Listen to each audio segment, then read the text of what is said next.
Hello, my name is Mitch, and I draw Blood Force. And today we're gonna move on. We're gonna take a bit of a hard right turn in the kind of stuff we're looking at. We're not really going too hard on the art this time. This one we're gonna focus a bit more on a series that prioritizes writing a bit for a change. Why not, right? And we're gonna be doing the first Valiant title. This is Magnus Robot Fighter. Well, the first Valiant superhero title anyway, unless you want to count Captain N. I'm not sure if they did that one.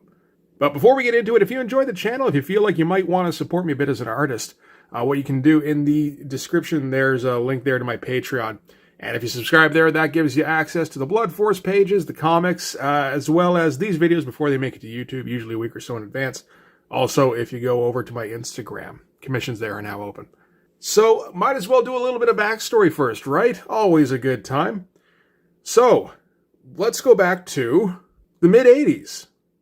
Doesn't have a whole lot to do with Valiant, except that Jim Shooter is the editor-in-chief at Marvel. And Jim Shooter is a very polarizing figure, of course, for many reasons. He did some good stuff for creators. Got them medical benefits, got them increased pay, got them bonuses based on performance benchmarks, got them royalties, all that kind of stuff. Ushered in basically kind of a new golden age for new readers at Marvel by focusing on expanding the kind of comics that were produced with the Epic line, with New Universe. I mean, that didn't expand a whole lot, but also with toy tie-ins. That's a big thing. He was the editor-in-chief when Marvel went hard on things like G.I. Joe and Transformers and Star Wars. That's all under his watch. X-Men, their golden age. Claremont and Byrne, or Claremont and Cockrum, or Claremont and Paul Smith. That's all under Jim Shooter's watch. There's a Spider-Man golden age in there. There's Secret Wars, I believe, was pretty much entirely his baby, based on the toy tie-in. So everything Jim Shooter did was good, right? Well, no, maybe not. He was also a stern taskmaster when it came to adhering to a schedule, which, doesn't sound that bad to me, but then again, I worked 9 to 5 for the last, 25 years or whatever. It's maybe a little bit different if you're a creator comic person. He also had very firm ideas on what stories should be told at Marvel, and would get very much involved in the creative process and turn down a whole bunch of shit. There's also accusations of keeping diversity out of comics, I suppose, particularly with not allowing gay characters. So that's a bit more, And also there's a bit of controversy about whether or not he may have kept Jack Kirby from getting some of his art, or most of his art, or I'm not sure exactly the extent of it. That one does seem to be fairly true. Doesn't exactly surprise me. Jim Shooter, when he's working for the company, he's a company man, right? So anyway, I think around 1987, Jim Shooter eventually gets the boot. And when he leaves, he goes home and he licks his wounds and he goes, okay, I've learned my lesson. Comics just isn't for me, right? Fuck no. Jim Shooter goes and looks to start a new comic company. And they do that with Voyager Communications, Inc., which also has the publishing brand of Valiant. And, okay, so what are we going to do? Well, first we're going to publish some wrestling and Nintendo comics, which is a little counterintuitive until you find out that one of the founders was also an entertainment broker for Nintendo and WWF, and basically brokered deals with himself to get those properties at Valiant, and made a fair amount of money off it. So, definitely eyebrow-raising, but explainable. But the other thing that Jim Shooter was able to influence was he acquired some old Gold Key character rights from the 60s and 70s. So that would have been Solar, Man of the Atom. That would have been Turok, and Magnus Robot Fighter. And the first one they put out was Magnus Robot Fighter. And the reasoning behind that was we want some sort of recognizable pre-existing characters, and then we'll build new superheroes around those. And I think the founding tenet behind Valiant, remember this is like late 80s, 89, 90, around there, which is right around when the focus of Marvel is big dumb art. Right? Liefeld is getting popular, Jim Lee, McFarlane, all those guys. And Jim Shooter doesn't believe this is good for comics. And I mean, he's not wrong. So he figures what we need is we need more of a focus on writing. So how are we going to do that? We're going to hire some of the best writers. We're going to hire some good ones eventually. For now, I'll just write everything. So Magnus Robot Fighter #1 is written by Jim Shooter, as are most of the starting Valiant titles. For artists, Valiant basically picked up anybody who was kind of left on the scrap heap. So they got Don Perlin, who is the artist on, I believe, Solar. Art Nichols. They got Bob Layton, who I guess had been let go from Iron Man. They did get Barry Windsor-Smith, who I think was just done with Marvel, and convinced him, yeah, no, we're all about storytelling here. And they got a bunch of basically green as grass kids who had no experience in the comics world and put them to work for either negligible or no money, basically helping out in the studio and learning how to draw the Valiant way, which is boring. And those guys were called Knob Row. So, you know, not exactly the most illustrious job, perhaps, but it might have taught a couple of guys a thing or two. Joe Quesada's in there.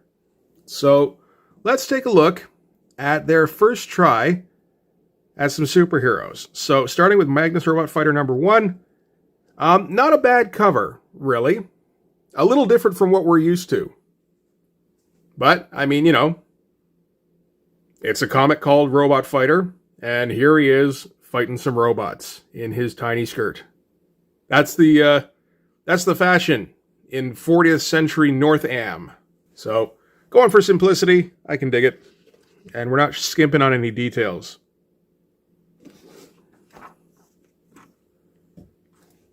So we're going to give you a fair amount of backstory first. This is, as I said, the introductory comics, so we're not going to assume you know anything. So we find out that Magnus was raised by a robot called 1A to adulthood and trained to the peak of physical perfection. So to the point where he's able to shatter steel with his bare hands. So Magnus is the ultimate nemesis of robots. And robots are a big deal in North Am in the 40th century. Everything is mechanized. And we're getting to a point where, as often happens when you have AI, more and more often the robots are betraying their human masters, causing chaos. So, Magnus is there to cut down the robots that step out of line. And he's acclaimed as a hero. He enjoys the approbation of the city's leaders. That's a word I'm not familiar with. I don't see that too often. Falls in love with a senator's daughter, the beautiful Legia Klain. He is, as what he intended, the savior of his people. And they give a little bit of the history here. 21 classic issues, superbly illustrated by Russ Manning. I've seen a few. They do look nice. And published during the 60s, that's the way it was. Now, at long last, the legend continues. So here we go. This is Steel Nation, Part 1 of 4. So we're going to go through all of Steel Nation this week. That's the plan. And then we'll take a break from writing. We'll move on to more stupid shit. Alright, so we're going to start things off here, and it's interesting to keep in mind the context where this is written by the owner of the company, well, co-owner, who also spent a long time as editor-in-chief of Marvel Comics and had a lot of success in that particular position.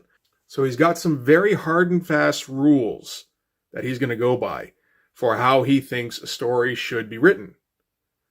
So we're going to start out with the origin of Magnus. Apart from going through this, that's more the backstory of the Magnus comic. So we're going to get more of the backstory of the character here. This is an interesting choice to start with. So he does give us the date, which is the year 4001. And we're going to get a splash page, which doesn't seem like the most Jim Shooter way to start a story. Particularly given that the artist of the book, Art Nichols, is skilled, like he's competent, but not particularly flashy. So it is a bit of an eye grabber, I suppose, where we got this robot set against an underwater setting, right? That's, that still goes, oh, I should turn this page here. And then you turn the page and, it's not particularly exciting. So there is still that moment of like, oh, okay, there's a bit of, I don't know, just not really how I expected this to go, maybe, given how it was originally set up. So Magnus is down and he wants to hear about 1A's story again. And, they mention here that this is a story he's heard 1,000 times. There's no real reason for Magnus to want to hear this story again other than, viewers are watching this time. So 1A naturally starts with his story, starting with his construction at the factory. And then he was assigned to a cruiser called the Ottawa. And during the Ottawa's flight, the Ottawa sustained damage from a stray proton torpedo, or proton torp. I assume that stands for torpedo. And the reactor sustained damage, which caused spikes in the ship's power field, which shorted out most of the robots on board. So remember, this is a world where robots provide all of the mechanized functions of the ship. They do mention that the captain here, Captain Greer, is the only human on board. Everything else is mechanized. So the robots have all been wiped out, and 1A sustained damage to his programming, where all of a sudden he had free will. It's a freak accident. And he describes it as having come out of a dream, essentially, where all of a sudden he's a different being, and he's not sure exactly what has happened and why. And the first thing he does is actually to break a tool to prove to himself that he actually is, as he suspects, free-willed now. And it blows his mind, because that's a deliberate violation of his programming. So he goes back up to the bridge, because the ship cannot be saved, which he ascertains, and finds that the captain is being assaulted by another robot. And all of this stuff is very serviceable. Like, this is pretty good storytelling. It's just not flashy, it's not exciting. So, 1A goes to defend the captain, but it is too late. She's already dead. So he takes her escape pod while the ship crashes into a sun, I assume, and hurtles back to Earth slowly. He says it takes 4 years in this little pod for him to get back to Earth. And since he's a robot, that's okay. He just uses the time to think about his situation and his new state. And he doesn't activate the distress beacon because he needs time to think. Well, he gets plenty of that, I guess, at least. So he lands underwater by the looks of it and builds sort of a hidden fortress where he figures out exactly what the deal is, what the odds are of that happening, which were 1 in 11 billion. And they state here, this is at a time when the number of robots in service in North Am exceed 15 billion. So it's just a matter of time before this happens again. And the next time it happens, it may not be with a robot who can handle the change in programming, who isn't as well balanced. So, and, he analyzes himself and realizes how dangerous he could be if he had decided to go another way other than, maybe if he hadn't spent 4 years pondering his situation in a fucking tube. And he doesn't mention how he found Magnus, but he does say he found him as a foundling, so a baby. And he raises him to the pinnacle of physical perfection, to the point where he can destroy robots with his bare hands. And the shots of robots getting destroyed are pretty nice, actually, with all the debris flying out. They are very simplistic-looking robots. I believe this is very much in line with the 60s comic, the way they were drawn. So it's interesting trying to translate, Because, 60s futurism has a very distinct look where it's all kind of simplistic and gleaming. Everything is tubes, So translating that into the 90s, where futurism has a very different look. I mean, you think about the stuff that Jim Lee or Will Portasio was putting in for high-tech computer stuff. It's very different, obviously. But that's the aesthetic they're going for. So, 1A installs a chip in Magnus so that he can see robot communications, which gives him an edge. And he warns him against ever letting anybody know about that edge in case they use it against him.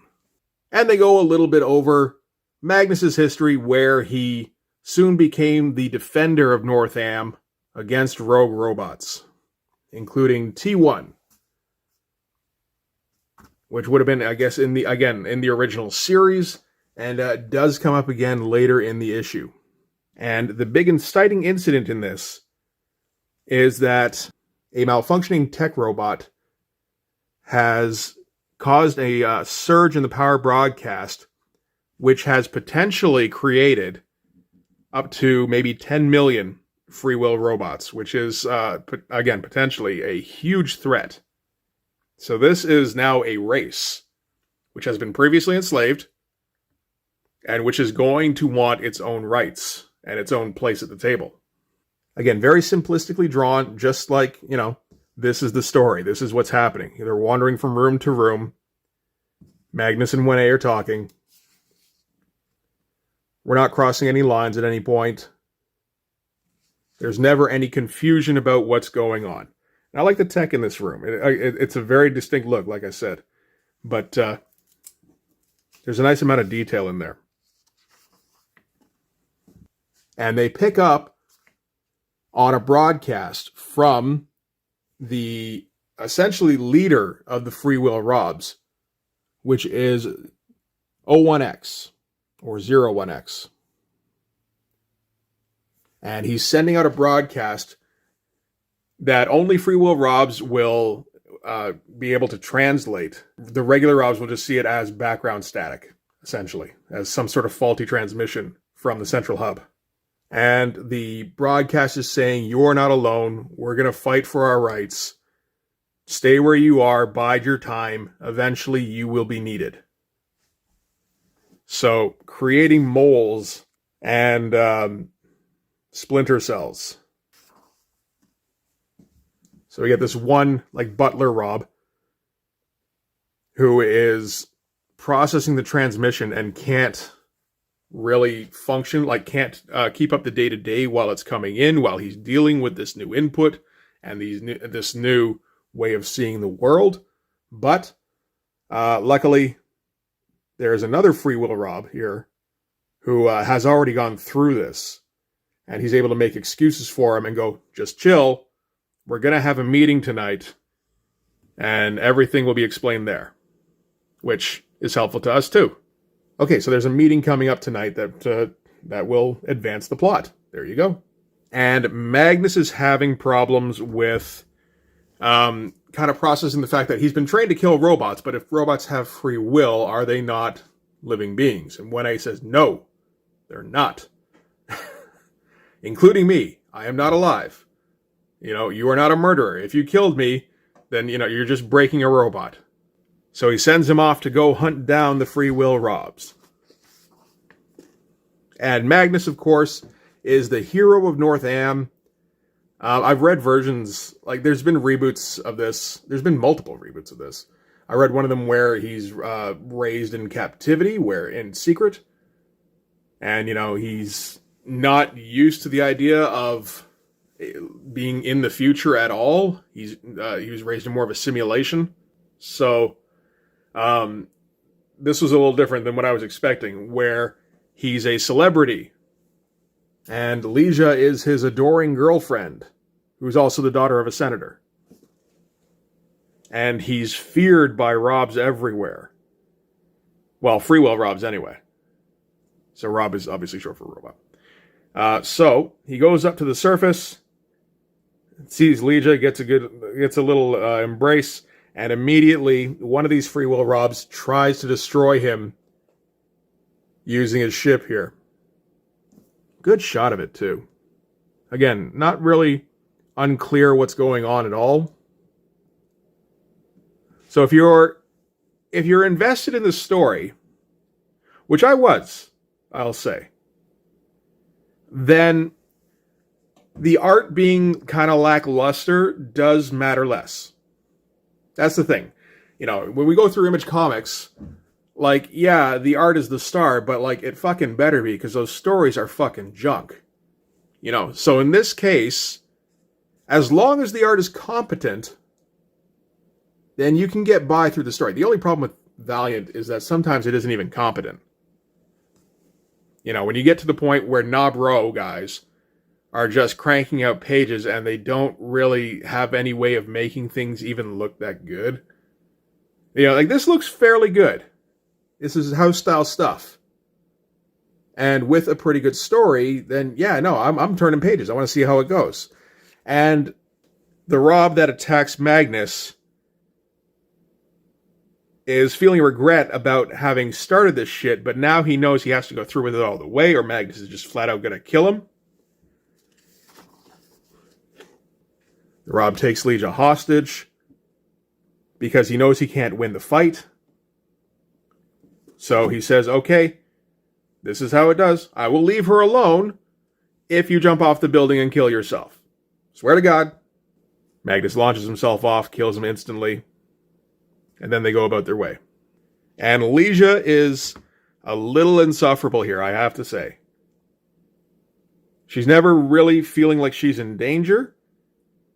Like, I don't mean like you don't feel like she's in danger. You do get the feeling like she's in danger. She just seems oblivious. Because Magnus is nearby, therefore, Legia will be safe. So, she doesn't really pay attention to her surroundings very well. And we have some... I guess you can cut these out as cards. It says it's a coupon. For what? Each issue of Magnus Robot Fighter 1-8 contains a numbered coupon like this. We'll redeem each set of all 8 coupons for 1 copy of Magnus Robot Fighter number 0. And they held to that, as far as I understand. That was one of the big things about Valiant. That was one of the big things about the speculator boom, was the gold number 0s. Or just the gold foil variants of the regular Valiant titles, which were rewards for promoting Valiant, either to your LCS or at your school maybe, or something. All you had to do was you wrote in and you told them how you had worked in Valiant's favor. Valiant went aces and sent you a gold foil variant of one of their titles. And with the way the speculator boom was going, like, you could flip that variant for some real money at the time. They're still a little bit expensive. Not nearly as much as they would have been in 1991, of course.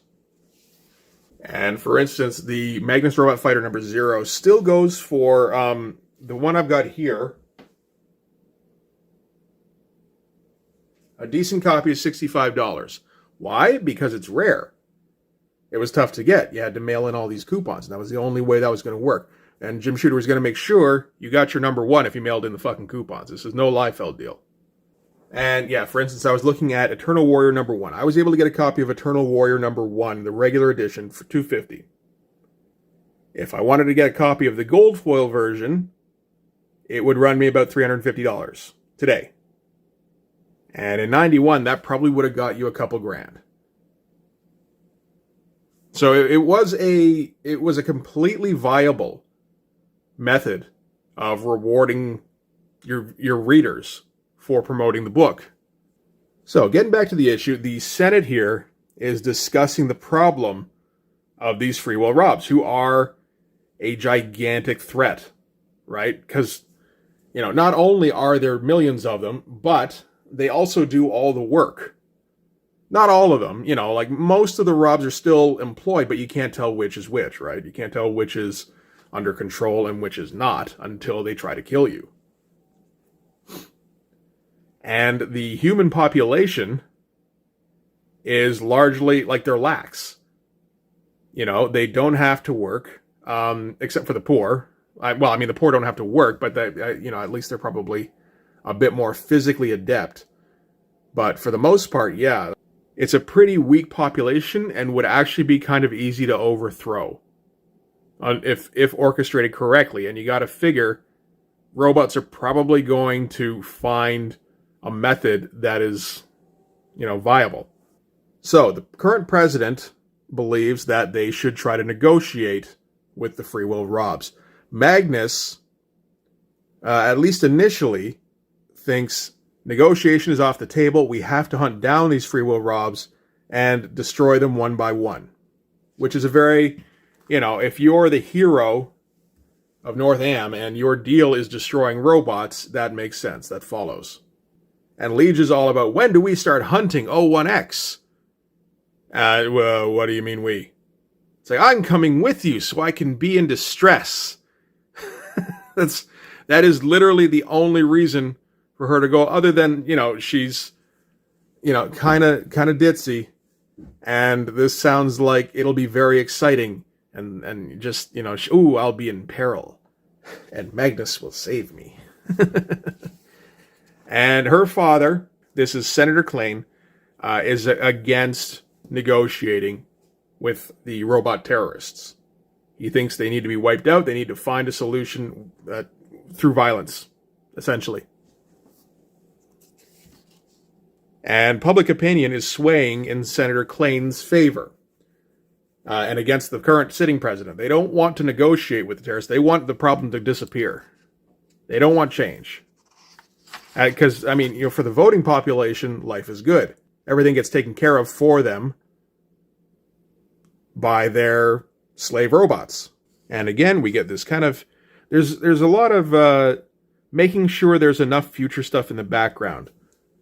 So you never, really kind of go, he slipped a little here. Like, you look at this stuff, it's very simplistic. It's just patterns. But you still, okay, this is like, this is a balcony here. And I believe this is like very high up, where civilization is. And they got their giant screen with the senator talking and everything, It's pretty good stuff. So, Magnus and Liege are going to go down to the Goff level. Or Goff level? I assume they mean Goff as in gopher. And this is where the poor live. These are the people who can't get by in the current civilization. You live on the ground, and you scrounge in the dirt. And Liege is complaining about everything being ugly and dirty, because Liege is kind of useless. So cut back to the senator's office, and O1X has broken in because he has friends everywhere. Some of your robots are on my side. No, I'm not going to tell you which ones. I'm going to put my robot feet up on your table and tell you how it is.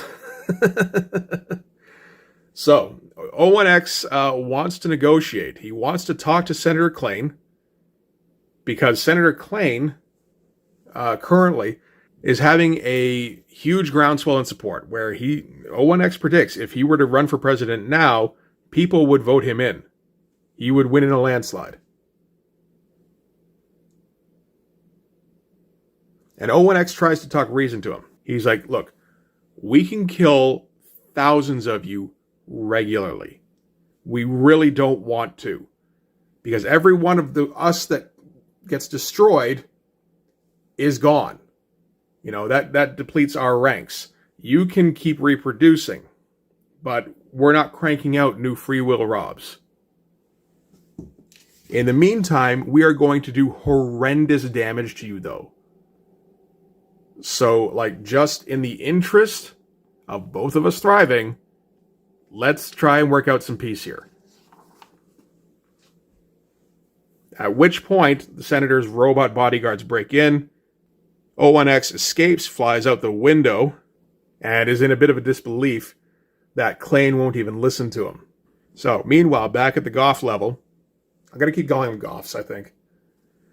Legia, who is slightly telepathic, just like a little bit, recognizes this guy and, can peek into his mind a little bit and notices that he's seen a lot of robots in this particular area recently, which is a nice little trail to follow.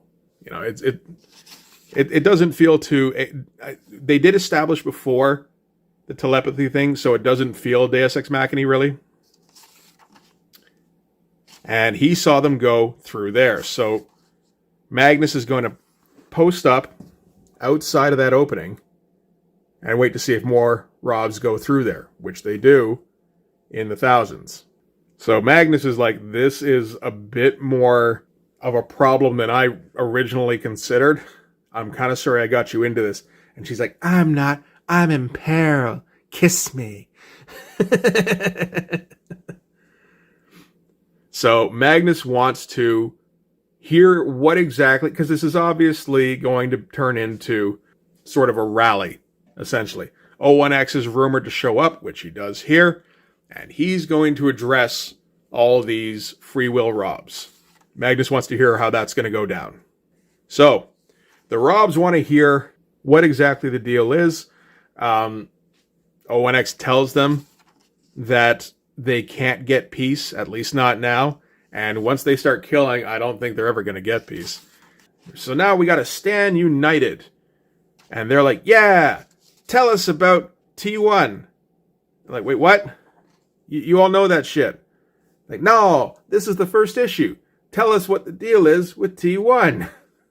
So, they tell of T1, who gained sentience and ran away from his laboratory. Magnus hunted him down and destroyed him. At which point, Magnus presents himself, which doesn't seem like the most opportune time. Like, maybe a little bit earlier would have been better. I'm not for sure. And he immediately addresses O1X, going, okay, what's your deal? Which confuses the Robs a bit, because they see him as just a destroyer, right? And Magnus is having second thoughts about whether or not free will Robs are actually alive. This really is like the goofiest looking 60s robot. I assume this is from the original comic, as it is. So O1X gets to the point where he realizes that if Magnus is here and he's presented himself, he has backup. Probably a lot of it, which he did call in earlier than this, and they were in position before he went and presented himself. So there's that. So, stands to reason Magnus does actually want to talk a little bit, because they could start the war right here. But Magnus doesn't want to do that just yet. And they set a bit of a baseline where there's some mutual respect, maybe, or at the very least, a possibility of dialogue, which gets immediately nullified when the commander of the Riot Robs orders them to attack. And it turns into a shootout. But they do lay the groundwork a little bit, where they could continue meetings in the future, if Shooter wants to go that way. And of course, all the Robs around O1X see this as a betrayal by Magnus, and they all jump him, which is kind of a bad idea, I think. This is a bit of an impressive shot, really. Like these little robots all in the background here, they're very simplistic, but he did draw them all. There's no shortcuts taken there. This stuff here, again, pretty good. Not flashy or anything, but it's good storytelling. And he does, you know, we did get a big panel to show off the big break-in. And of course, Magnus eventually can't, you know, go against his own programming for too long. He can only try to be peaceful for so long while being assaulted by robots before he has to start breaking heads. Which he does. He just, shatter you, bust your head up. Meanwhile, Legia is all here going, ooh, exciting. At which point the Robs realize she's there and that she's the only weakness Magnus has. And this is a Rob who actually witnessed the last time Legia got taken hostage. So this is TME. Oh, TM6. And we did see him previously when this other Rob kidnapped Legia and tried to negotiate with Magnus for him to kill himself. You know, that probably wasn't going to stand. And saw that Magnus destroyed the Rob without a second thought. So that's him there. So he goes, I don't have a choice. I'm just going to kill Legia here. He doesn't quite. He maims her pretty good and then tosses her off the balcony so Magnus can't destroy him. So I wonder if TM6 is going to come up again. And the commander here, Timbuk, is going, oh, sucks about your girlfriend. But she was kind of a ditz, and we killed a lot of robots today. And Magnus isn't really having it. Cut back to the senator's quarters, where his Rob servants inform him that Legia is in dire straits. She sustained major skeletal and organ damage, and prognosis is uncertain. They're doing all they can. So, interesting way to start things, and I wonder if Legia will smarten up a little bit going forward. I kind of hope so. Like I said, she's kind of insufferable to start things off. And on the bright side, sir, your numbers are going through the roof. If the election were held today, you would win easily. It's like, oh, well, that is nice. Okay, good to know. Thank you, PS4. I'm sorry that you're going to be made obsolete by PS5, but that is the way of things. And Magnus had to pay a heavy price for taking his ditzy girlfriend into the Goth Underground. So yeah, that's it for Magnus Robot Fighter number 1. So, on sale April 19th, number 2 is coming out, and now it's War. And that is a pretty good cover. There's some pretty bad Valiant covers. I gotta say, this ain't one of them. In fact, I think the first 4 Magnuses, which we're going to go through this week, they've all got some pretty good covers, really. Oh, no way. The Simpsons Nintendo game. I remember that shit. Kind of. A little bit. Bart versus the Space Mutants. Yeah. I remember you. Alright, so that was Magnus Robot Fighter number 1. And it's a pretty good book. I gotta say. It does set things up very nicely. There's a lot to work with from here. There's a lot of meat on the bone. Like I say, it's not the prettiest book, but it's better than Valiant would present after they got rolling. When they're really like, okay, we've got 8 books now. Crank them out. Whoever can do the work. Doesn't matter. Doesn't really matter what it looks like. Just keep the story rolling. But yeah, for a launch title, sort of a first effort, you could do a lot worse. And I'm interested to see where the story goes from here. So, next time, Magnus number 2, and it's all out War. And that cover, I was going to say that cover probably took a while to draw. I mean, this part did. And then the rest, well, maybe not. But it's still a pretty good image, which I think does show up in the book. So, we can look forward to that one. But that's going to do it for this one. Thanks very much for watching. If you like this video, please hit like, hit subscribe, hit the notifications. Follow the links in the description to my Patreon and subscribe there. That'll give you access to the Blood Force pages and the finished comics, as well as these videos before they get to YouTube, usually a week or so in advance. After that, go over to my Instagram and commission some artwork. Some Blood Force artwork. Or Magnus. I mean, I could draw Magnus. I don't think it'd be that hard. It would be hard to make Magnus look like that much of a badass in his little skirt. But god damn it, we can try. Art Nichols tried. It's the least we can do. But yeah, that's going to do it for this one. Thanks again for watching. I'll see you guys in the next video. Bye-bye.